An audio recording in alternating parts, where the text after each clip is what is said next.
Hello and welcome to English A to Z by Mayank Vaid. दोस्तों, हम आज स्टैंडर्ड 10 सोशल साइंस का last chapter 23rd chapter road safety and motorist के बारे में डिस्कस करेंगे। ये काफी छोटा और एकदम सिंपल सा लेसन है जहाँ पे हम रोड सेफ्टी यानी कि सड़क सुरक्षा एवं मोटरिस्ट यानी कि मोटर चालक के बारे में बात करेंगे। नो बीइंग अ ड्राइवर, आपको क्या-क्या सावधानी बरतनी है या आपके क्या-क्या ड्यूटीज है उसके बारे में हम डिस्कस करेंगे। तो चलिए शुरू करते हैं। Road safety and motorist. The first topic, duties of drivers, I mean duties of motorist and Riders. अब ये दोनों वर्ड्स को जरा समझ लेते हैं। टू ड्राइव, किसी भी व्हीकल को जब आप चलाते हो तो उसके लिए आप ड्राइव वर्ड इस्तेमाल करते हो। अब राइड और ड्राइव में फर्क क्या होता है?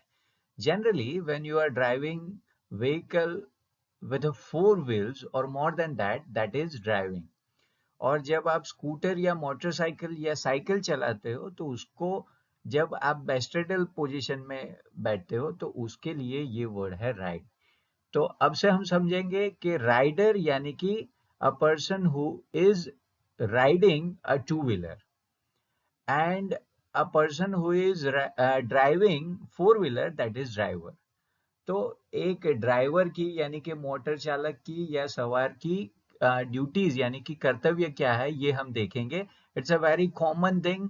यहाँ पे कोई रॉकेट साइंस नहीं है, सामान्य जानकारी है, आप इजीली उसको याद रख सकते हो। तो सबसे पहला ड्यूटी है ड्राइवर का या राइडर का। Driver should drive only if is physically and mentally fit and able to drive. किसी भी ड्राइवर को तभी वाहन चलाना चाहिए जब वो मेंटली और फिजिकली स्वस्थ हो। Every driver should always drive the vehicle with utmost safety and caution.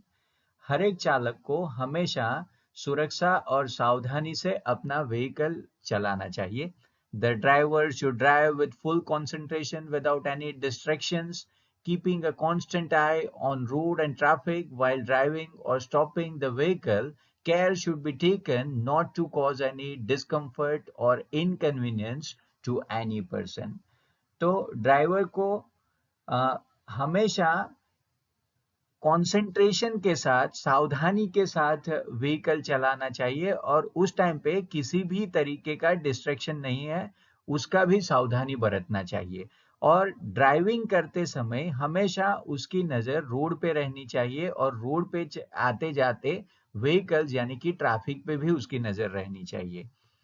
चलाने के टाइम या व्हीकल को स्टॉप करने के टाइम हमेशा चालक को ये ध्यान रखना चाहिए कि दूसरे किसी भी व्यक्ति को किसी भी प्रकार का इनकन्वीनियंस यानी कि असुविधा यानी कि इनकन्वीनियंस या डिस्कम्फर्ट ना हो। The driver should be attentive and should not be distracted while driving. He should ensure that he and other passengers also wear seat belts. तो ड्राइवर को वाहन चलाने के टाइम यानी कि व्हीकल चलाने के टाइम सावधान रहना चाहिए और उसका ध्यान कहीं पे भी भटकना नहीं चाहिए। उसे हमेशा ये एंश्योर करना चाहिए कि उसने और उसके साथ बैठे सभी पैसेंजर्स ने सीट बेल्ट पहना हुआ है। अगर आप मोटरसाइकिल चला रहे हो तो आप और आपके पीछे बैठे सवार को हमेशा हेलमेट पहनना चाहिए और ड्राइवर को किसी भी प्रकार का नशा करके वाहन नहीं चलाना चाहिए। A vehicle with any kind of defects, the operations of which endangers the safety to the driver or other road users, such vehicles should not be driven on public road. तो किसी भी प्रकार के डिफेक्ट वाले वाहन को नहीं चलाना चाहिए रोड पे, या तो कोई वाहन में तकनीकी खराबी है तो ऐसे व्हीकल को चलाने से पहले जांच कर लेना चाहिए। Before starting the vehicle, the rear and side view mirror of the vehicle should be adjusted in such a way that the surrounding and rear traffic is clearly visible. Vehicle चलाने से पहले पीछे का और साइड का mirror देख लेना चाहिए और उसे सही तरीके से सेट कर लेना चाहिए ताकि आपको ट्रैफिक सही मायने में दिखाई दे। Check the vehicle that the tires are properly inflated and mechanical conditions, including the brakes, are in a good technical condition. Vehicle चलाने से पहले ये चेक कर लेना चाहिए कि टायर में हवा ठीक से भरी हुई है और ब्रेक समेत बाकी सारे जो टेक्निकल एस्पेक्ट्स है वो सही तौर पे या सही तरीके से काम कर रहे हैं। Do not honk unnecessarily or continuously or in designated quiet areas while driving. While opening the door and getting out of the vehicle, one should be careful not to have collision with the vehicle coming from behind. गाड़ी चलाते समय जरूरी नहीं है यानी कि अनावश्यक रूप में या लगातार हॉर्न नहीं बजाना चाहिए, स्पेशली शांत जगहों पे हॉर्न नहीं बजाना चाहिए। गाड़ी में से बाहर निकलते समय यानी कि दरवाजा खोलते समय आपको पीछे या आगे रहे वाहन से टक्कर न हो उसका भी खास ध्यान रखना चाहिए। Now driving licence.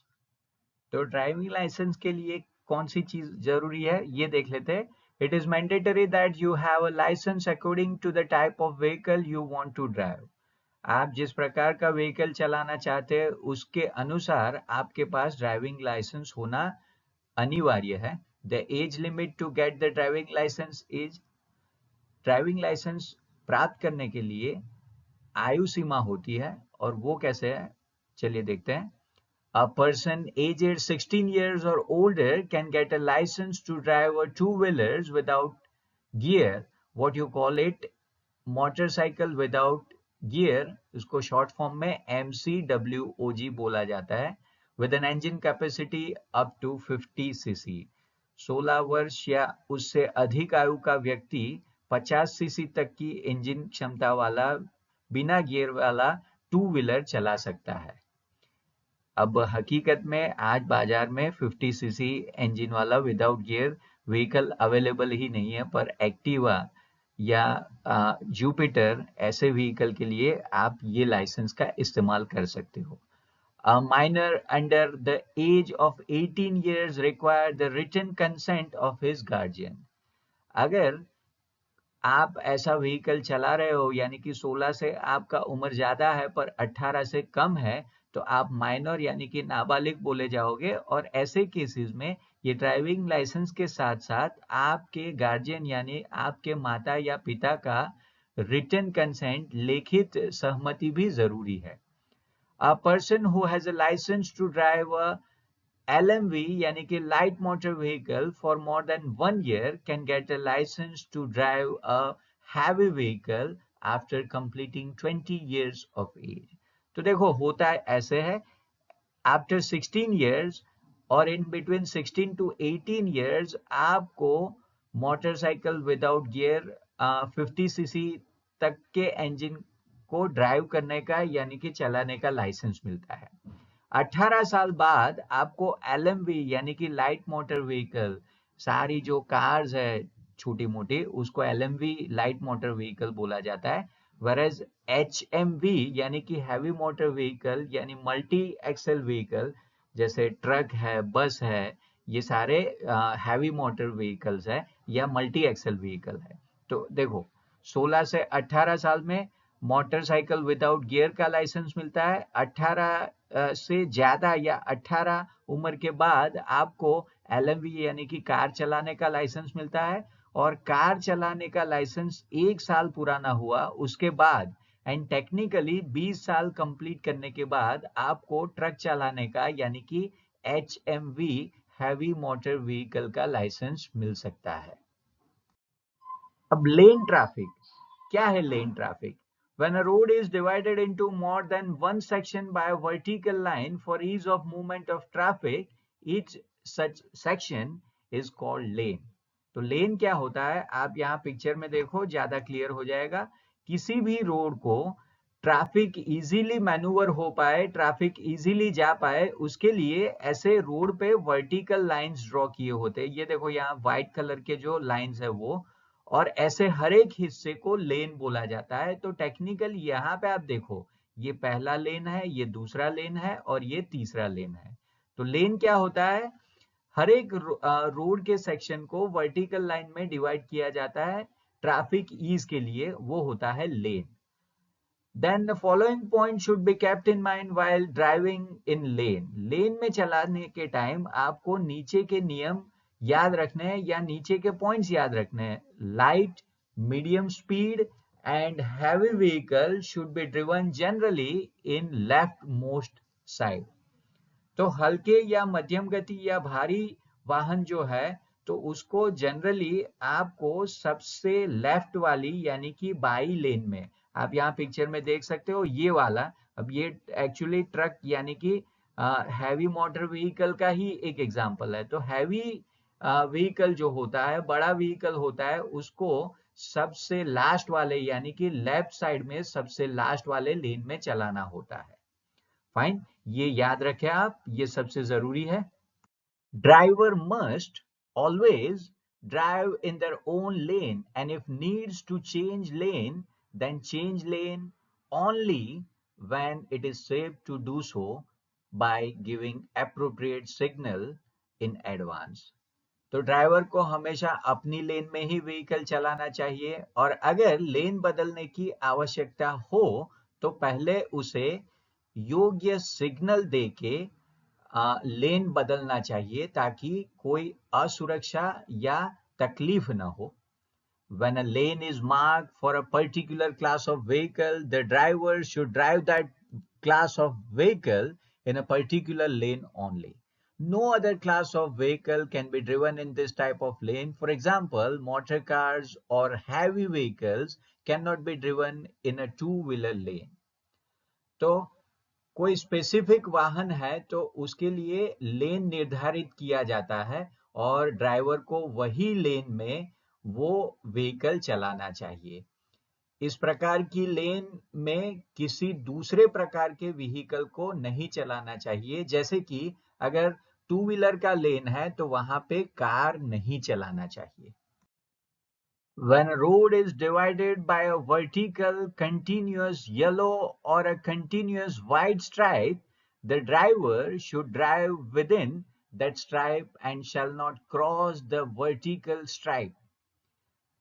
अगर आप रोड पे चल रहे हो और रोड पे लेन अलग करने के लिए व्हाइट कलर का वर्टिकल लाइन लगाया है या येलो कलर का वर्टिकल लाइन लगाया है, तो आपको कभी भी वो वर्टिकल लाइन जो बना हुआ है, चाहे वो येलो या व्हाइट कलर का है, उसको क्रॉस नहीं करना चाहिए। A motorist should not drive over vertical continuous yellow or white stripe mark on the road unless there is an obstacle.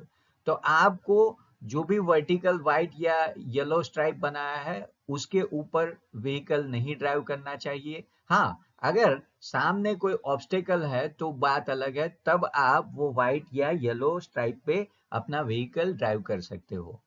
When a fault line is marked parallel to a continuous lane of the road, the vehicle to the left of the fault line may cross the fault line for the purpose of overtaking the vehicle in front, but immediately after overtaking, he must return safely to his original lane.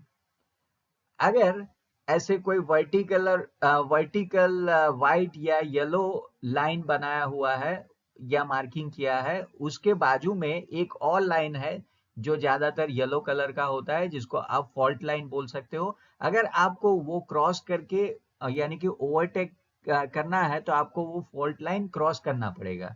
पर जैसे ही आपका overtake खत्म हो जाता है, आपको आपकी original लेन में आ जाना है, ताकि दूसरे व्हीकल को या ट्रैफिक को इनकन्वीनियंसी, अनसुविधा, कोई तरीके का सुविधा में दखल अंदाजी ना हो। तो ये सबसे याद रखना है कि आप जो लेन में जा रहे हो बस वही लेन को फॉलो करना है। आपको जिगजैग वे में या रैंडम वे में व्हीकल नहीं चलाना चाहिए। That is very dangerous to you as a driver, and that is also dangerous to all the people who are driving alongside you on the road. तो ये हमेशा याद रखो. Now importance of helmet. Helmet की क्या आवश्यकता या क्या महत्व है? When a two-wheeler meets an accident, the riders on the vehicle are thrown away. If such a person's head hits the road or any object, the forward motion of the head stops. But the brain, being its dominant mass, continues its motion and strikes against the inside of the skull and collides with opposite side of the skull. तो जब कोई two wheeler चलाने वाला accident करता है या accident होता है टू व्हीलर ड्राइव करने वाले का, तो वहां पे वाहन सवार जो लोग होते हैं वो उछल के आगे बढ़ते हैं और ऐसे लोगों का जो सिर होता है उसकी टक्कर सड़क से होती है, तो इनका बॉडी का जो मोशन है वो कहीं ना कहीं रुक जाएगा, पर उनके माथे का यानी स्पेसिफिकली मस्तिष्क का डोमिनेंट मास होने के चलते वो मोशन ज्यादा रहेगा और बॉडी से पहले उसका जो खोपड़ी है वो रोड से टकराएगा और वहां पे इंजरी हो सकती है. Such collisions can cause immediate death from severe head injury. और अगर ऐसी कोई गंभीर टक्कर होती है तो उसमें सबसे ज्यादा इंजरी आपके माथे पे या आपके मस्तिष्क पे हो सकती है जिससे आपका तुरंत ही मौत हो सकता है. Wearing a standard helmet on the head can save lives from such serious injury. पर अगर ऐसे अकस्मात के टाइम, ऐसे एक्सीडेंट के टाइम अगर आपने सर पे हेलमेट पहन के रखा है तो शायद आप उससे बच सकते हैं या वो इंजरी कम हो सकती है. The main function of a helmet is to reduce the impact of collision on the head and protect the head and brain from serious injury. और हेलमेट का मुख्य कार्य यही है कि सिर पर टक्कर के प्रभाव को कम करना और सिर और मस्तिष्क को गंभीर चोट से बचाना. और इसीलिए हेलमेट सबसे आवश्यक चीज है whenever you are riding two wheelers. जब भी आप टू व्हीलर चलाते हो तो हेलमेट का इस्तेमाल अवश्य करें. Now importance of seat belt. Increasing number of vehicles on the road has increased the chances of road accident. The use of seatbelt and child restraint system is the most effective way to protect the driver and other passengers from serious injury in case of road accident. तो किसी भी driver और उसके साथ बैठे passenger को road accident से यानी कि अकस्मात से बचाना है तो वहां पे seat belt and child restraint system सबसे बढ़िया काम करता है. और उसका रीजन कहीं ना कहीं ये है कि जैसे जैसे टाइम बीतता गया वैसे वैसे व्हीकल्स बढ़ते गए और इसीलिए व्हीकल बढ़ने के साथ साथ रोड एक्सीडेंट भी बढ़ते गए. तो रोड एक्सीडेंट को कम करना है या उसके पॉसिबिलिटी को कम करना है तो उसके लिए seat belt and child restraint system वो एक तरीके से आशीर्वाद समान हो सकता है. If the driver or passenger is not wearing seat belt and the vehicle crashes, they may collide with internal parts of the car such as steering wheel or the windscreen. अगर ड्राइवर या passenger ने seat belt नहीं पहना है और vehicle को accident होता है तो कार में बैठे लोगों के इंटरनल या एक्सटर्नल यानी आंतरिक या बाह्य भाग जो है वो स्टीयरिंग व्हील या विंड स्क्रीन से टकरा सकते हैं. As a result of which the external and internal organs of the body may be seriously injured and can lead to immediate death. और अगर ऐसा एक्सीडेंट होता है तो वहां बॉडी का इंटरनल और एक्सटर्नल पार्ट है उस पे गंभीर चोट आ सकती है और कई केसों में तो तुरंत ही उसका मृत्यु भी हो सकता है. एंड इफ द ड्राइवर और passenger is wearing a seat belt, fatal injuries caused by such accidents can be avoided. पर अगर ड्राइवर और पैसेंजर ने सीट बेल्ट पहना है तो ऐसी दुर्घटना में होने वाली घातक चोट से हम बच सकते हैं. तो दोस्तों ये था ट्रैफिक के सिंपल रूल्स और एज अ ड्राइवर और राइडर हमें क्या क्या प्रिकॉशंस लेनी चाहिए. Hope you understand this lesson very well, and this is all about this lesson. Thank you very much to go through my channel and watching my videos patiently. We'll come back with the new videos and new information. Till then, goodbye, have a nice day, tata, bye bye, sayonara, jai shri krishna.